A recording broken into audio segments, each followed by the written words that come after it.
வணக்கம். இது உங்கள் கோலிவுட் ரவுண்டப். திரையுலகின் இந்த வார அதிரடி மாற்றங்களை மின்னல் வேகத்தில் பார்க்கலாம். முதலில், ரசிகர்கள் ஆவலோடு காத்திருக்கும் தளபதி விஜயின் ஜனநாயகம் படத்தின் ரிலீஸ் தேதி, தணிக்கை நடைமுறைகளால் ஜூன் மாதத்திற்கு தள்ளிப்போக வாய்ப்புள்ளதாக தகவல்கள் கசிந்துள்ளன. இதனால் தளபதி ரசிகர்கள் சற்று ஏமாற்றத்தில் உள்ளனர்.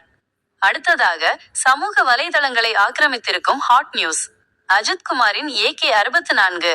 இதில் மலையாள சூப்பர் ஸ்டார் மோகன்லால் இணையப்போகும் செய்திதான் தற்போதைய டாக் ஆஃப் தி டவுன். அஜித்துக்கு ஜோடியாக நடிகை ஸ்ரீலீலா நடிக்கலாம் என எதிர்பார்க்கப்படுகிறது. பிறந்தநாள் நாயகன் சிவகார்த்திகேயன் தனது SK-26 அப்டேட்டிற்கு தயாராகி வர, மறுபுறம் lady super star Nayanthara Yash நடிக்கும் டாக்ஸிக் மற்றும் கவினுடன் ஹை என 2 வெவ்வேறு களங்களில் செம பிஸியாக வலம் வருகிறார். இயக்குனர் RJ பாலாஜி இயக்கத்தில் சூர்யா த்ரிஷா இணையும் கருப்பு படத்தின் படப்பிடிப்பு தகவல்களும் ரசிகர்களை உற்சாகப்படுத்தியுள்ளது.